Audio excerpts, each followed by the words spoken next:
Bonjour à toutes et à tous, je suis Zachary, expert Photoshop, et dans cette vidéo, je vais vous montrer comment appliquer un effet de craie sur n'importe quel élément sur Photoshop.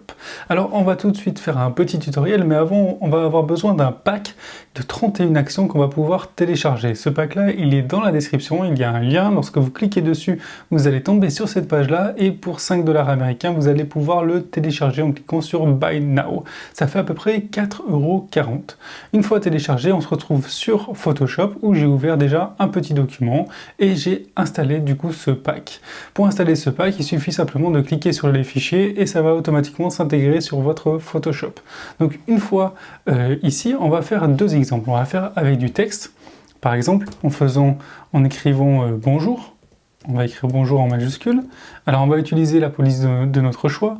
Donc on va utiliser, il y en a une qui est sympa, c'est Arco. Donc je prends Arco.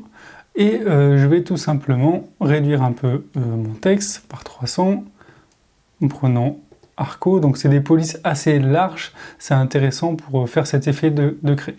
Donc là je peux le placer ici par exemple, et je fais Window, puis Actions, et là je trouve le répertoire en question qui est Shalk, donc Complex Effects, donc ça c'est des effets complexes, il y en a 3, ou alors celui avec les effets simples. Donc je prends par exemple celui-ci, le premier, et j'appuie sur le bouton Play.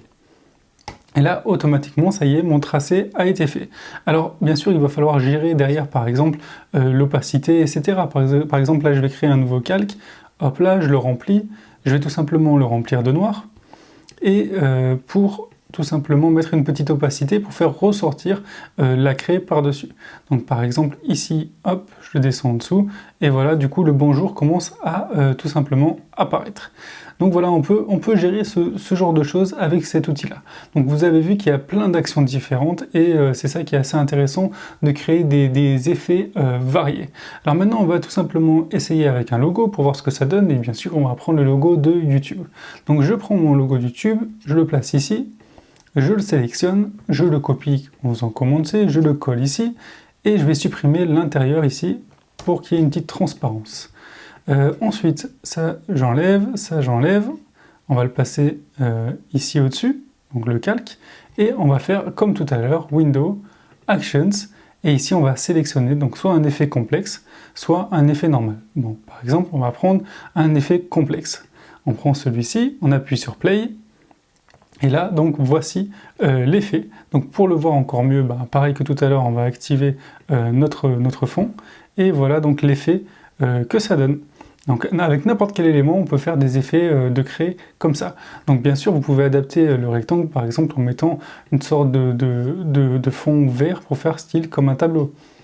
Alors je n'ai pas la couleur exacte, mais vous voyez, on peut faire des choses assez sympas. Si je laisse sans photo, voilà à peu près le résultat, hein, comment ça fait. Bon, par exemple, je vais prendre un vert un peu plus foncé. Bon, je n'ai pas exactement le vert du tableau, mais vous avez compris comment ça peut rendre. Donc bien sûr, une fois que c'est fait aussi, je peux aller ici à l'intérieur, donc l'ouvrir, et je peux modifier pas mal de petites choses. Par exemple ici, je peux aller dans Stroke, et je peux par exemple enlever certains éléments ou les accentuer. Par exemple là, je peux enlever les petits traits, ou par exemple, je peux me dire, je vais le dupliquer pour faire un effet un peu plus fort. En faisant dupliquer, j'envoie, et hop, l'effet est du coup un peu plus fort. Ce qui permet peut-être que j'aurais pu enlever l'opacité par exemple du rectangle pour pouvoir laisser paraître la photo. Donc voilà, j'espère que ce petit tutoriel d'exemple vous a été utile et que vous en ferez bon usage. Si vous voulez télécharger ce pack, le lien est dans la description et moi je vous dis à bientôt pour de nouvelles trouvailles.